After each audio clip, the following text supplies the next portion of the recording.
I do like how the buoys are perfectly aligned in a grid pattern. Well, yeah, obviously that's how the NOAA does it. When they used to exist. I don't know if they exist anymore under our new budget. I finally Watched.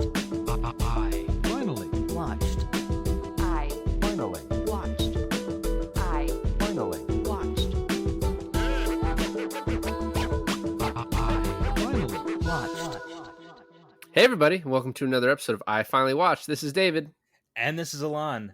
And today I finally watched Battleship, a movie I never really sought after to watch, honestly. So I told you when I was watching the movie, I was like, part of this is I haven't watched it since I saw it in theaters with my dad. And I was like, does it hold up? Because I don't really like these type of movies anymore. Which is, I know, I sound like a fucking dick, but I mean, like, Hmm. I'm kind of over the Marvel stuff. I watched like the first three Transformers. I don't watch anymore, and I was like, I remember this being a very good Transformers movie, and this obviously comes on the heels of that. Oh, yeah. This movie, I mean, still kind of rocks. It was a little confusing here and there. I wasn't paying as much of attention as I should, and there's definitely some like, Great way to start a podcast episode about said movie. well, I backed it up and then I figured it out, but and there's definitely like some cringy moments, and like this is obviously a very like this is like an ad for the U.S. Navy. This movie. Yeah, but like what Michael Bay-esque movie isn't an ad for the US Navy? Correct. Right. But I think this movie still rocks. The one thing I did notice, the one big takeaway, is that this movie rips directly from the story of the 2009 Star Trek movie. That's been a hot second since I've seen that, so you're gonna have to explain that a little bit more. So there's obviously the opening scene with Chris Hemsworth, Right. who's his dad, Yep. which is a great scene. And then next we get Chris Pine. Which I just want to say that Chris Hemsworth scene is a little ripped from like Superman's origin story, where like you see Jor-El and the wife giving birth, and you're like, that's the star of this movie. That's it. Okay, I can see that. But so then the next scene is Chris Pine. Well, he's as a little kid because he doesn't have his dad. He's like a little shit kid. Then it cuts to him. We're eventually going to do the 2009 Star Trek, by the way, whether we have to do it in December or whatever. Okay. Because I fucking love that movie. I haven't seen any of the sequels afterward, but I did watch the first one. I haven't seen this. I saw the second. My wife and I actually rewatched 1 and 2 to watch the third, and then once again, still did not get to the third. So then he's in a bar, gets in a bar fight. The head of Star Trek, whatever it's called, is like, "Hey, you know, don't let Of the Enterprise, right? yeah, whatever the peacekeeping mission." He's like, "Don't let your dad's death, affect the rest of your life." So he then joins Starfleet. He joins the Starfleet Good. and Good. rises up in the ranks to being like second in command on a ship. And then through some machinations, there's a scene where they're like, "Who's in charge of the ship now?" And it's fucking Chris Pine, which is Right. exactly what happens in this movie. He then learns by doing the job not to be so brash and bold, and like he needs to think more and trust other people. Like it is very much a rip off of that story. And Does it's still great though. I'm just waiting for the 2009 Star Trek to have a scene where all of their ships are destroyed, and then the one guy, the Klingon guy, goes, "But what do we do now?" And Chris Pine goes, "Don't worry, we still have a Star Trek." And then it pans over to another ship. They do, I think, use like a really old ship at one point. I don't know. Is I, that just I like the ship though? That's like the ship, right? maybe. The USS. Well, no, they have actually a really new ship. They're all old ships, and then Spock's really new ship comes from the future. Spoiler alert. So, Okay. but we don't need to do that. We're going to do that movie eventually. But besides that, and that's obviously like that's a really good. That's a really good cliche, tropey intro for a movie anyway. So it's like I don't think Star Trek invented that. The bad Mhm. boy that's like, oh, let me turn my life around. Although maybe they did with like the originals. I've never seen the original movies. I saw a little bit of the shows. Having said all that, I think this movie still held up pretty well.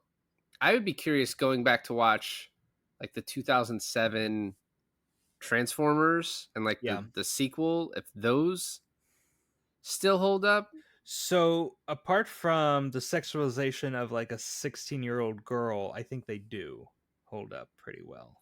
Well, I mean, all these years later, we're still sexualizing that now woman. So, Well, not even that. I thought about it, and I promise audience we'll get to the movie, but I was thinking, what are the like morality basis of like having your character 16 and underage, but your actor not, but then sexualizing them? Is that like an old thing that happened in the early 2000s, or does that still happen now? And then I remember Euphoria existing and like Outer Banks existing, and all those kids are in high school, and those are like, we actually watch them have sex on those shows. So I was like, yeah, that's just part of culture now, I guess. well, because Megan Fox, she's older than me. So, No, not at the time. I'm not talking about the actor. I'm talking about the characters. oh, all right. Well, yeah, Yeah. I think we're fine with it. I think we're Yeah, fine. no, I know we're fine with it, but should we be? Anyways, I digress. This movie does not start off with Chris Hemsworth giving birth to Taylor Kitsch. But Who the dad of these two? oh my god, I kind of had a hard time believing that they were brothers. Well, Cuz because I was like, one's Canadian and one's Scandinavian, is what I read. yeah, one's brown hair, dark eyes, one's blonde hair, blue. I'm just trying to kind of figure out. I'm like, would it be Sean Connery?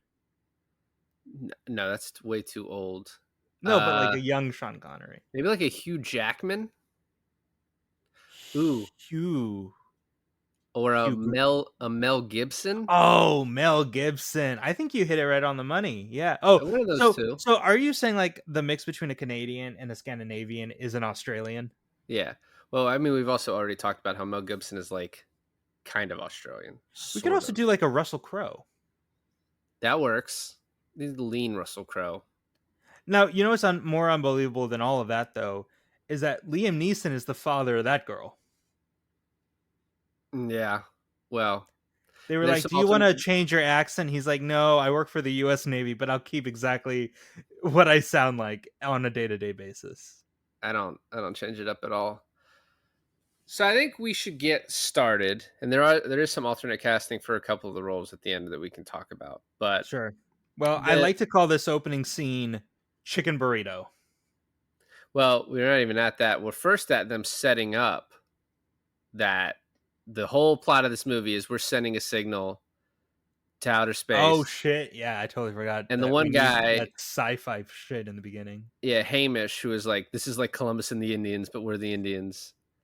And then we get the opening scene at the bar, and we get Brooklyn Decker. This is such an Alexandria Daddario role, Oh, like that's a good one. Yeah. that. I'm wondering if she even went out for it because like they kind of look similar. Like there is quite a bit to do in the role. Brooklyn Decker, I don't know that. I think this might be the first thing she ever did because she's a model, married to Andy Roddick. You don't say. She's a model. Her really a Yeah, little ugly, but I okay. think it'll. I guess I'll buy it. I think it'll work out for her. So that part is interesting. We get this opening scene in the bar. His brother.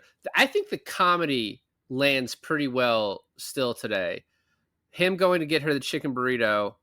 That whole scene in the store is based off of like an actual event that they have CCTV footage of a guy breaking in, falling, trying to climb back out, falling in the exact same spot. Like it's all like a YouTube. You can probably find it on YouTube. To then take the burrito to her, but I love when they cut to his brother still sitting at the bar and he hears the sirens and just the look he gives is like, oh fuck, like that's him. I have to say, overall, the tone of this movie stays pretty consistent with like the balance, and I think these type of movies were really popular at the time too, right? And I'm not just talking about like the action comedy duo. I'm talking about more like also the look of this movie. Like it if you were to tell me this is the same cinematographer as all of the Transformer movies, I'd be like, I buy it.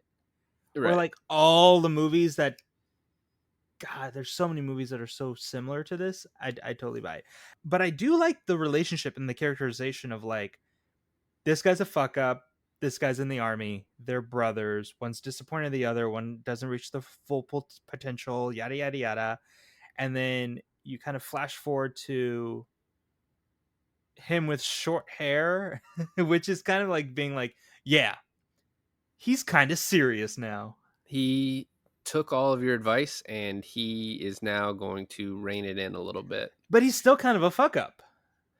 He is. Did you notice? So they cut to him in the Navy years later. Did they say how many years later? I don't know that they I don't think did. they did, but they did it to the point where, like, I want to say like 2, almost 2. That seems right, especially in the stage of the relationship that they're in, Decker and Keach. Yeah, Kitsch. Kitch. So, did you notice one of the news people? Are you a big Parks and Recreation guy? I've watched the show. So they had Purd. He was like the black newscaster on Parks and Rec. He was Yeah, one of the newscasters. that's right. He was one of the newscasters. You're Yeah, that was absolutely right. I do want to say the comedic timing of shooting him in the back with the second stun gun was pretty funny. It was. By the way, Tobias Schleicher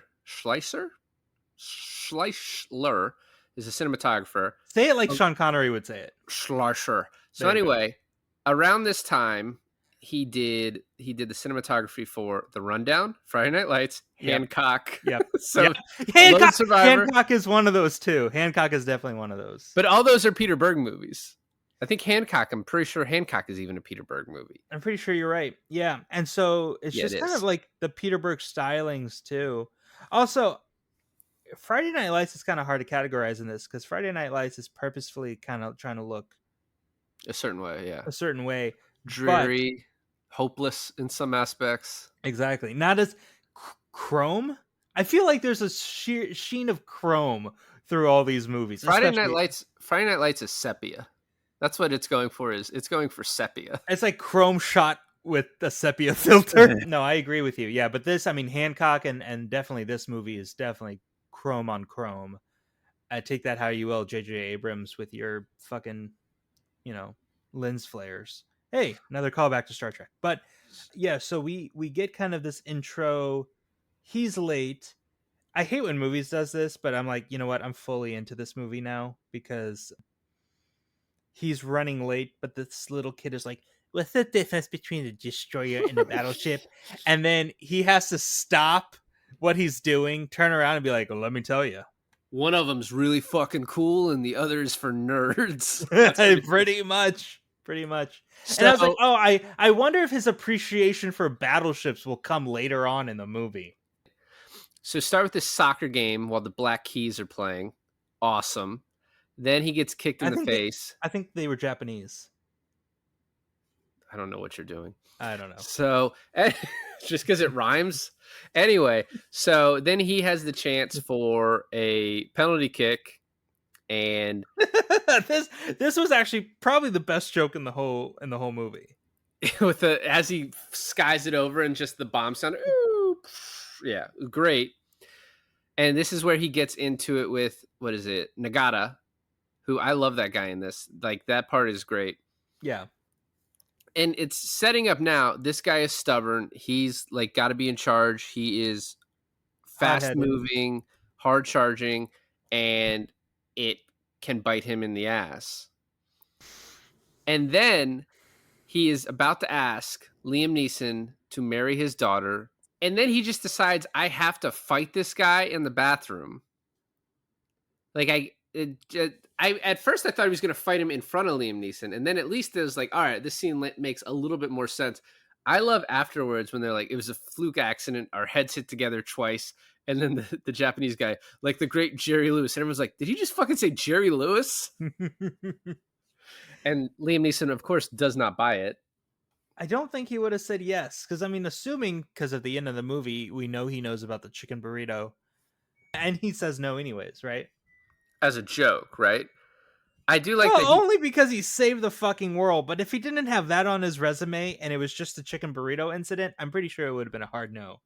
Well, also the same thing with, I mean, Chris Pine was going to get kicked out of Starfleet for cheating until he saved the galaxy It's been a second since I watched that movie. Okay. from Nero.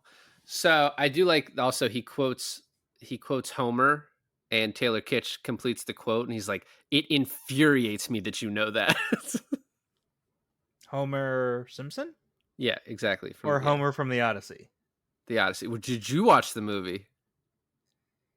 I I don't remember the quote. I don't remember the quote. I just remember he's like, he finishes the quote and he says Homer, and he's like, and then Liam Neeson says, "It infuriates me that you know that," because it's like, Okay. you're so fucking smart, you have potential, and you're such an idiot. Yeah. So then, I would have liked kind of a father-son relationship to grow between them a little bit more before the aliens attacked. But I think what the movie was trying to do is we have more of that with the brother relationship, is that Alexander Skarsgård is more of a father figure to him than a brother. absolutely, yeah, and I agree. But I think he has that father-son relationship with him sort of afterwards, right? Like almost kind of, Well, he, almost kind of already like a father-in-law relationship. I guess, because he's like, yeah, I guess this is happening. She's not done with you. So we then start the war games. I like the Rihanna calls him a Donald Trump, Mike Tyson wannabe, and he's like, Yeah. What was that? Donald Trump? Did I hear Mike Tyson too?" And then he finds out that he's getting kicked out of the Navy when he gets back. We also Why? have, I think for the fight, and just I think he's fucked up quite a bit. I think this was kind of I just didn't feel a like it was last for the fight. I thought it was just because he was like late so many times, and it showed that in the beginning. Yeah, I don't know. tardiness. No, I think it's for the fight. No, the biggest surprise to me was finding fucking Jesse Plemons in this film. Well, but that's the Friday Night Lights connection. I thought Taylor Kitsch was the Friday Night Lights connection. There's multiple. There can be, right, the cinematographer too, as we just discussed. Oh, Yeah. yeah. Well, Jesse Plemons is. Oh, they're both the show. So yeah. Yeah. Anyway, we have the 5 incoming You ships. think that's who should have played Liam Neeson? His character is Billy Bob Jesse Thornton. Plemons? No, Billy Bob Thornton.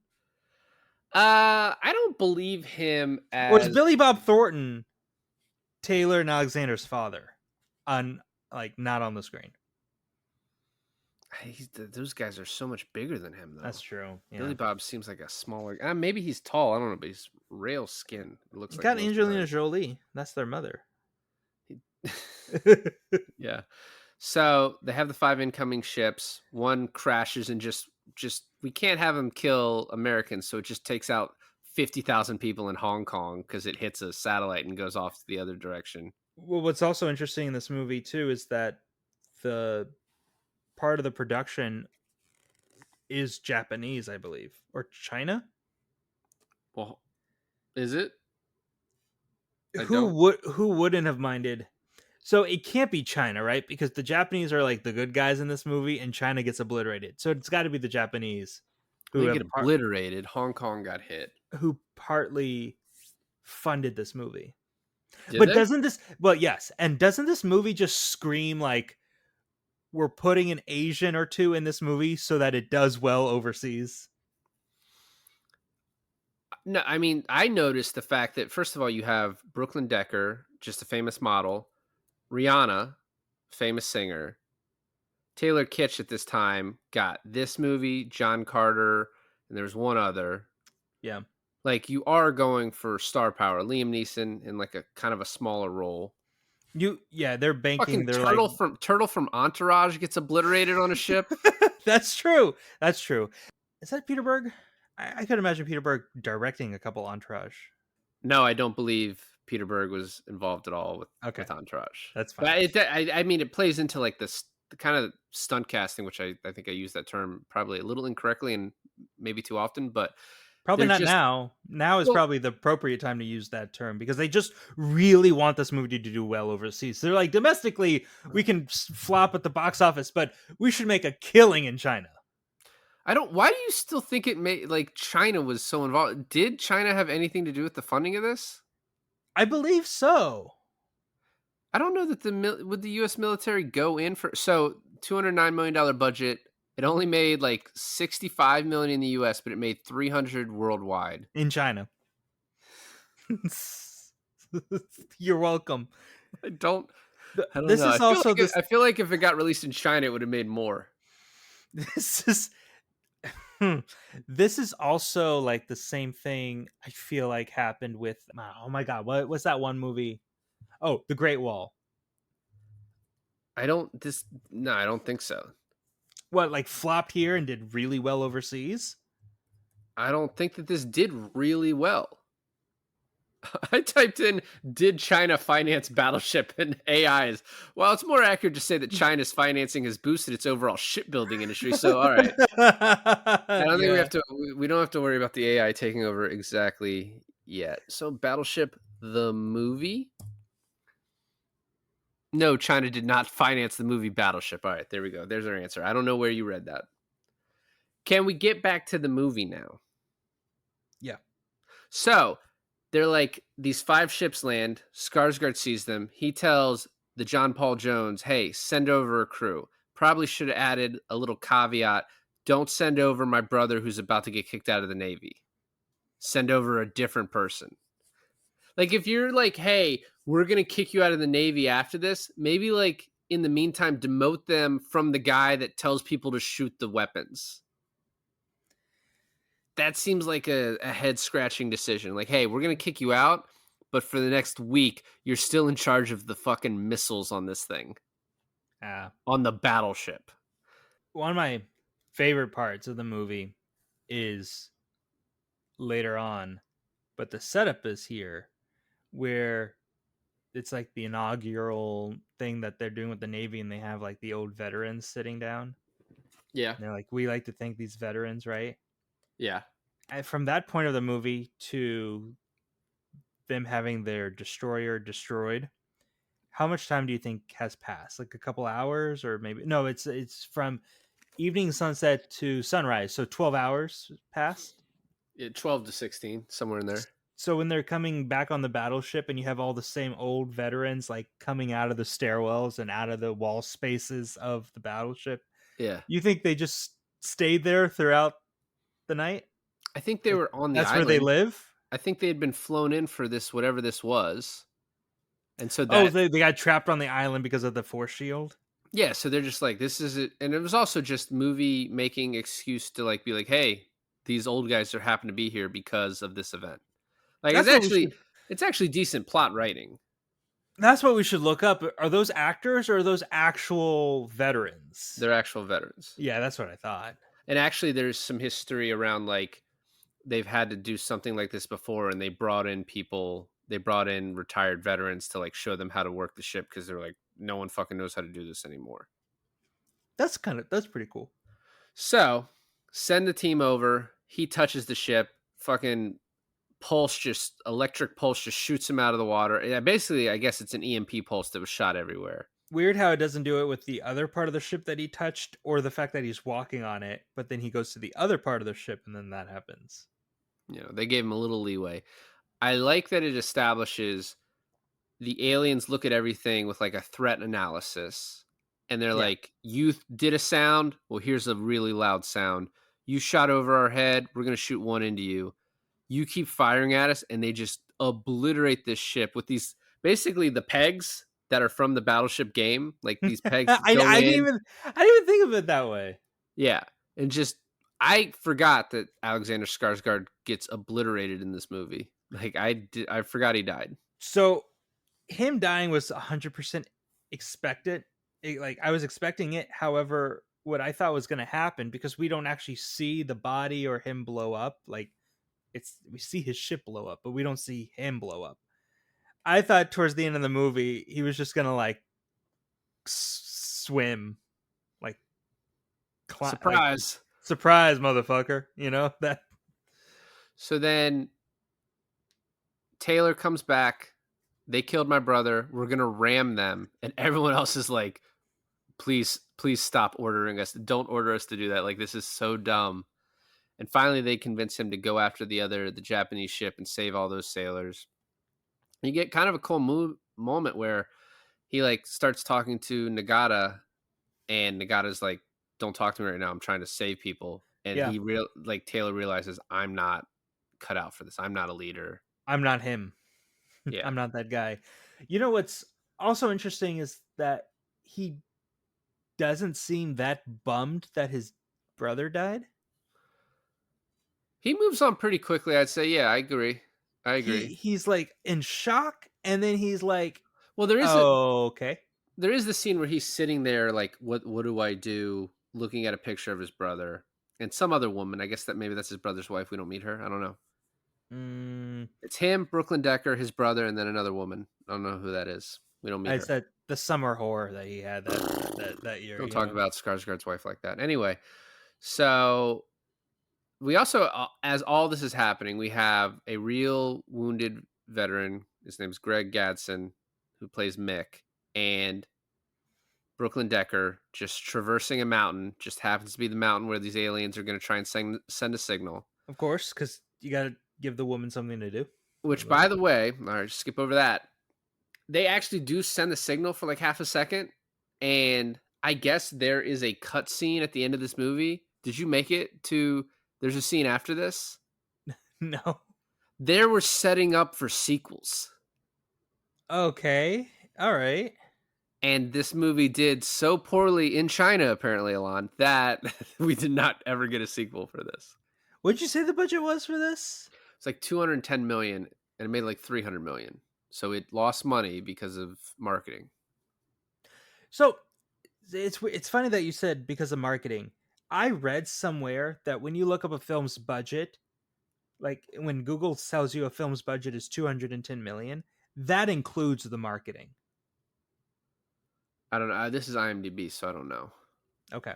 Just thought You you know, I mean, there's always fuzzy math with the thought way you they should know. make movies. You know, they want to make it seem like all movies don't make money because of like back end and stuff. So, like none of these make money. You know, Okay, so what's the after credit scene? it's just alluding to like an alien living, I think, and then it also someone pointed out like the signal did get out, so like they are. I think they're setting up for the possibility that full Well, invasion, like Independence Day resurgence, I guess.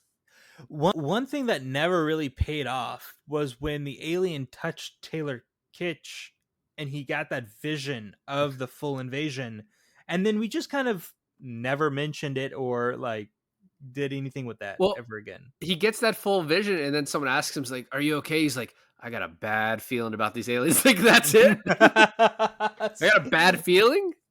The alien knowing telepathically what he just did to Taylor was like, "What? Tell them, dude! Like, what the fuck? Like, Yeah, the president at least was like, "Total invasion. They're just gonna wipe us out." So there's the side story of Brooklyn Decker, and then some cops find her and this guy, and they're like, "We need you and your friend to get off the mountain." And so what we're gonna do is leave one of our cars here, and Yep. also leave you here and just drive away Yep. very stupidly. Yep." So And there's that happens. part of that same B plot is that you got the guy. Would you say his name? Hamish. In Yeah, the beginning, you got him in his like little radio tower, kind of just freaking out the whole time. and his grad student were just like, "Oh yeah, that guy. My grad student was killed." It's like what? What? Yeah, exactly. I don't even think we see that. Well, no, we don't see the guy killed. We do meet that guy, but yeah, we do not see him get killed. So they find an alien on the ship. The telepathy thing happens, and then all the other aliens come to save their alien guy. So you're saying that even the aliens prioritize saving their guy over Taylor Kitsch? Right. So then one stays on the ship to go kill the ammunitions, and then Taylor gets him to chase him, and Rihanna blows his head off with one of Yep. the long guns, which is pretty badass. It is pretty badass. Actually, a scene that I really like that I thought was really cool was when Jesse Plemons puts on. And by the way, I know none of these characters' actual name, just their actors. His name is Ordy. Okay, I don't care. When Jesse Plemons puts on the alien mask and he realizes that, oh, it's so dark because they're so sensitive to sunlight. I was like, that's actually pretty cool. That's actually like, I mean, sure, they live apparently on a very similar Earth than we do, but I guess that's their kryptonite is Is sunlight. the sun is our sun. Maybe their sun's slightly different. Who knows? Mm. I also like we talked about Hamish, the line when he sees the military guy, he's like, "Oh shit, is he a cyborg? If you're human, please put the gun down."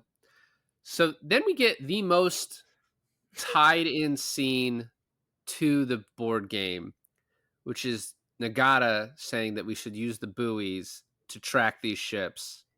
They're like, water displacement, there's no such thing. As we've been doing it for years. So then they kill two of these ships. And then, oh, there's the cool line. My chair is your chair. And he tells them, like, oh, everyone listen to this guy. And they all look at him like, are you sure? And he's like, my brother would have done the same thing. And then they have a third one chasing them. Yeah. I do like how the buoys are perfectly aligned in a grid pattern. Oh, yeah, obviously that's how the NOAA does it, when they used to exist. I don't know if they exist anymore under our new budget. So, Shoot. also, E9. it cuts to back to Decker on the island in the exact same place next to the truck with Hamish popping up, and it's now nighttime. It's gone to like the middle. She's like, "Oh, we have 4 hours left," because she calls. They're able to call, and like, "Yeah, we have 4 hours left." So it's 4 a.m. Time has passed very quickly.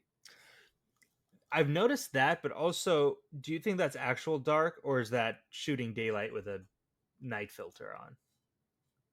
Oh, yeah, I don't know. I don't know how they did that. It would be so much easier just to shoot it in daylight with the night filter on. It could have been. Yeah, I mean, because they probably shot it all at the same time too. They're like, "All right, Exactly. That's what I'm let's just saying. keep They're it like, going." keep the. Yeah, so it's the middle of the night. They go to get the communicator device, and the alien finds him, but just like lets him leave because he's like, "All right, you're not a threat." So I know I made fun of it earlier with like giving something the girl to do, but I actually do like how they have to fight the battle in the water, but there's also this like thing happening with the satellites trying to prevent a full-on alien invasion. So they're like, yeah, once you do that shit, the thing that's killing you actively, you then have to blow up these satellites because we're just going to get more of this. well, because you have to extend the movie somehow because it's like there's 4 alien ships to kill. You have to do something has to happen. So they're being chased by the third one. They go near the island, blinding them, and then he's like, they shoot out the window, and then they're like light him up, and you just see like, I mean, it's very pro military, but just seeing the full barrage come at the ship and it explode was pretty fucking badass. It is cool. It is cool. Those spinny things, The battle bot, I called them battle bots. Yeah, when I was like battle taking bots, notes. the battle bots are so cool. Why were they taking out the highway in Hawaii? Did you think that when they went to the baseball game and they saw that little kid and they're like not a threat, they're gonna turn to like another little kid with a baseball bat and they're like, kill that motherfucker? Probably not. I did not think that. I think they took them out, right? Because they were like, it's a threat analysis, so they're like, we got to take out their transportation, we got to take out their air support, we got to take out their We didn't even like, talk about taking out the helicopters, and then it has that little tail that comes off and it whipped off the end of the helicopter. Tell me that's not something from Transformers 2. No, yeah, that stuff totally looked like Transformers. That's like in the way I think it cut into slow-mo like Transformers not even that, does. but I'm pretty sure when they were rotating, you hear like the Transformers like Yes, yes, I agree. Yeah. I agree. So then those BattleBots come and destroy the ship, and Taylor and Nagata are like, we got to climb to the top of the ship to jump off. That was cool. It was. I don't know. Not- feels like a easier way to do it. So, and while this is happening, they're like, oh, the ship got destroyed. So the guy that plays Mick is like, let's see if we can buy the world another day. And the guy Hamish is like, who the fuck talks like that? Speaking of who the fuck talks like that, cut to the rafts, like the lifeboats that just so happens that all the main characters live, right? I think most people lived. They got off that ship. And then here was my favorite part of the movie / the biggest like cliched fuck you to the audience, but the way it was done was so back to back perfect. I cannot be mad. I actually enjoyed this part. So it goes, we don't have any more ships. We have a battleship. Pan to the battleship. They get on the battleship. The old people crawl out of the woodworks and they're like, we can help you. As Thunderstruck is playing and they're like getting it battleship ready, I was like, you know what? Fuck the haters. This is pretty cool. So I was doing some research earlier, got on a Reddit thread, and 11 years ago, a guy by the name of Buck on the Hill wrote, "All I know is that cheesy old veterans readying the battleship while AC/DC playing in the background was a weird, awesome combination of cringeworthiness and chills." And that Yeah. is exactly how I feel about that scene. I think that's Like, exactly how I just described it. yeah. And he's like, they come up and you men have given so much and I have no right to ask for more. And I was like, okay, all right. Like, I appreciate their sacrifice too. And then cutting to Thunderstruck, I was like, Yeah. yeah, all right, thank you. Fuck yeah. And then you know how like some really bad movies like do a little bit of the song and then they kind of like fade the song out Yeah. into like a dialogue. I thought they were doing that when he comes in and he asks Jesse Plemons like, everything good in here? And then he fade the song out and Jesse Plemons is like, everything's good in here, Captain. Yeah. And then they bring the song back in as Taylor's running up the staircase. I'm like, play the whole song, play the whole damn song. And they do it all the way to the end. The battleship gets out into the water, crashes into that first wave, and that's when the song ends. I'm like, perfect. Cut. Well, also following him with like a hand cam as he runs through the ship was awesome. Not to mention them soldering the anchor chains off and they like fall into the water at the beat of Thunderstruck. Yeah. Awesome. Peter Berg he's a great director. You know what I mean? We should expect nothing less. So the end of this movie where the alien ship moves to try and shoot at them and he says, drop the anchor. And the guy is like, we're going to die. And he says, yeah, we're going to die. You're going to die. I'm going to die. We're all going to die, but just not today. And the anchor hits, the things miss them. The ship turns. Yep. And then the old guy says, drop some lead on those and then it cuts out because we can't have the F word. Can we not have it once? Is this not a PG-13 movie? It is PG-13. I don't know if they used it once because they cut off the F word twice in this movie. They do it for Rihanna and they do it for him. Yeah, so I don't know. Maybe they just decided, let's just keep it out for both. And then they just fucking shoot this thing up. And then you have Taylor Kitsch Nagata's like, I can't believe that worked. He's like, yeah, they had talked about the art of war previously, which he's like, that's Chinese, not Japanese. He's like, yeah, the art of war, fight them where they aren't. And the guy's like, that's not even what that means. That's not even close to what that means. Close. He's like, really? I mean, that's the funniest part of the movie. Those good. Two right there. No, I agree with you. And I mean, so when I was in film school, this must have been my second year in film school. So I'm a sophomore. The freshman class are just coming in. And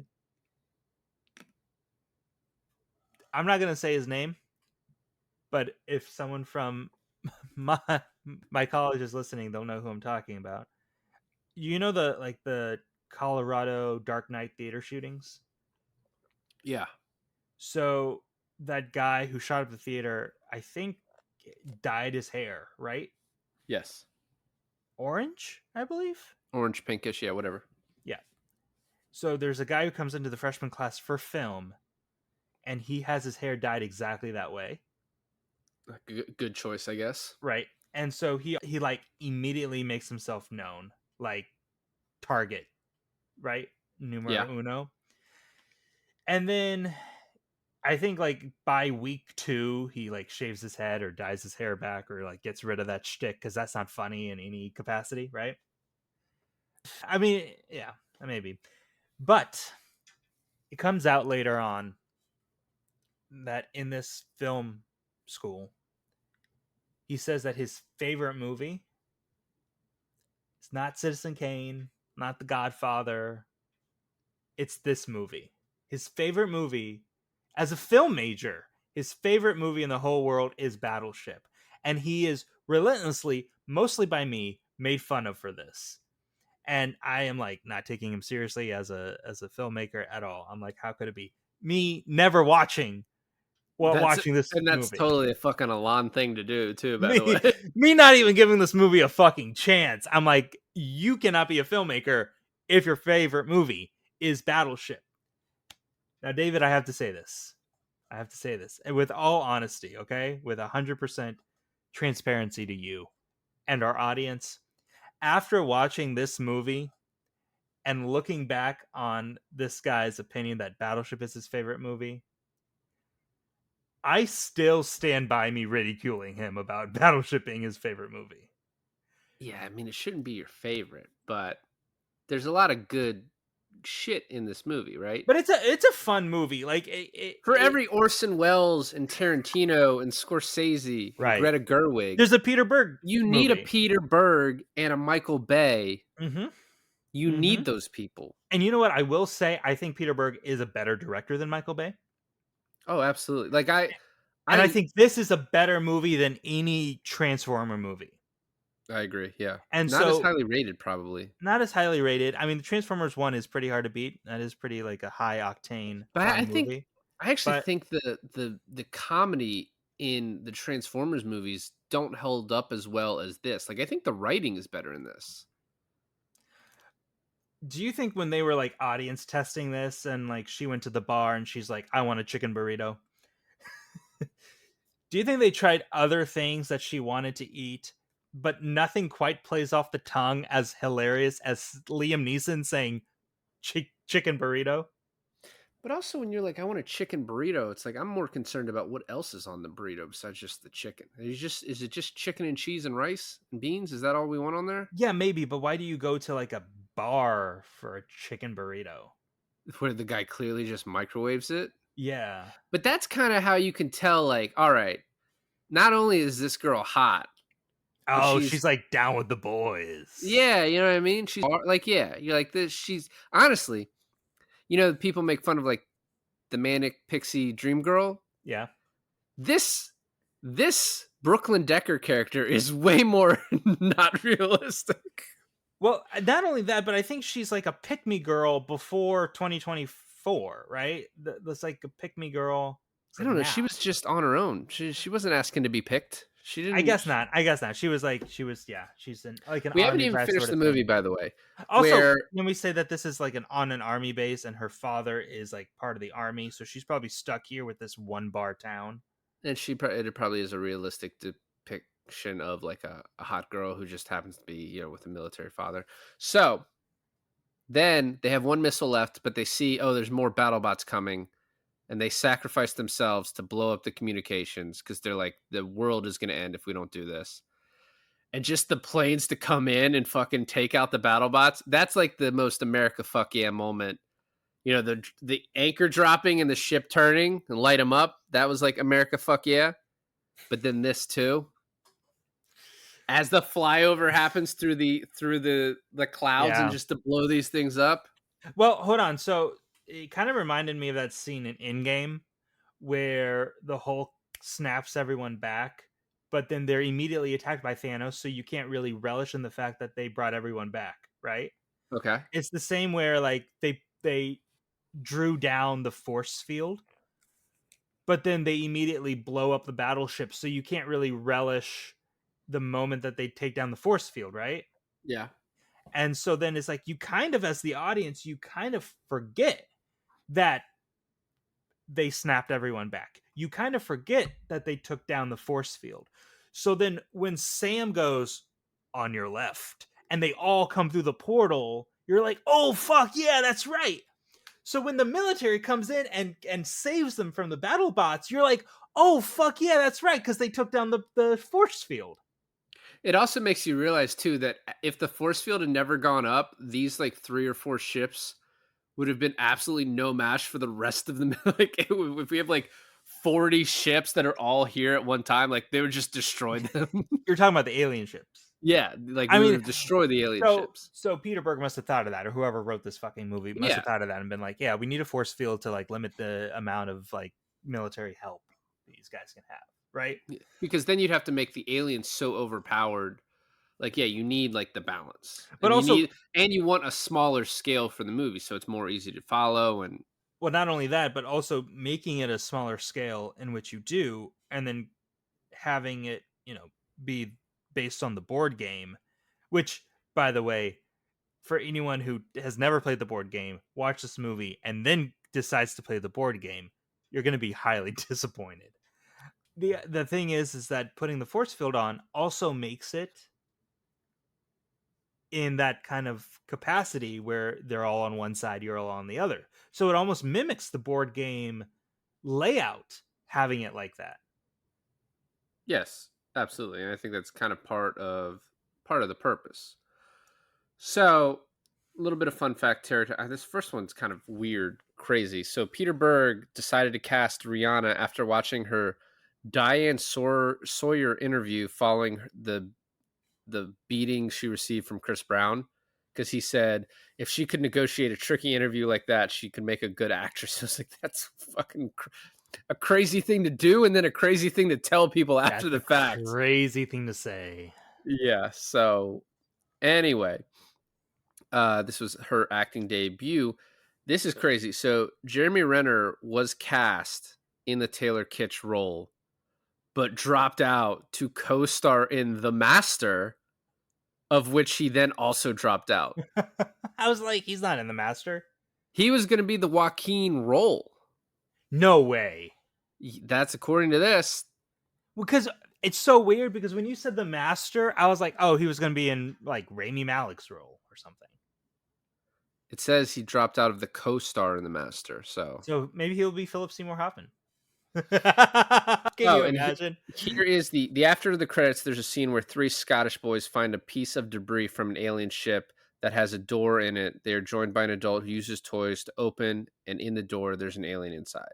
So I'm turning this on at the very beginning of this movie, and Taylor walks in, and the Hasbro insignia comes on the screen, and she's like, "What are you watching, Hasbro?" And I'm like, "Battleship." She's like, "The game?" I'm like, "Yeah, sell more games, I guess." Although, couldn't you just put on like any medical drama and it's be like Hasbro operator? Operation. Operation. Yeah, operator is the phone calls. So, and then Teresa Palmer and Rosie Huntington Whiteley auditioned for the role of Sam.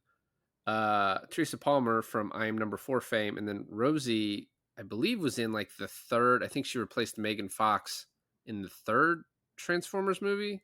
Yep, I know her well. And okay, anyway, now married to the Transporter. So overall, this movie still kind of rocks. And that's really all I got about it. It rocks. I think Peter Berg is like pretty well in that zone of like he can take a stupid movie and make it highly entertaining. And that's what this movie is, very entertaining, very watchable. I agree. I agree. And it's not going to end up in my letterbox top 4, but it was very watchable. The other Just outside the top 4. Well, thanks for listening to another episode of I Finally Watched. This is David. And this is Alon. And I finally watched Battleship.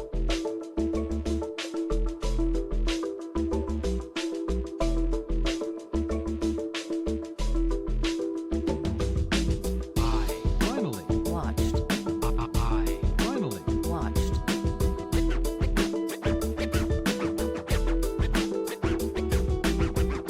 Finally. watched. I Finally. watched. I finally. Watched.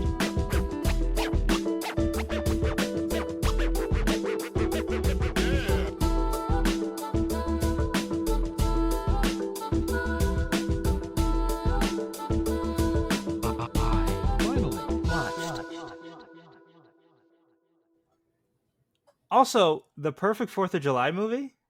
It is. Some dude wrote an article yesterday about how this movie sucked and did horribly. And I was like, fuck off. I mean, it did do horribly. Well, yeah, but it doesn't suck.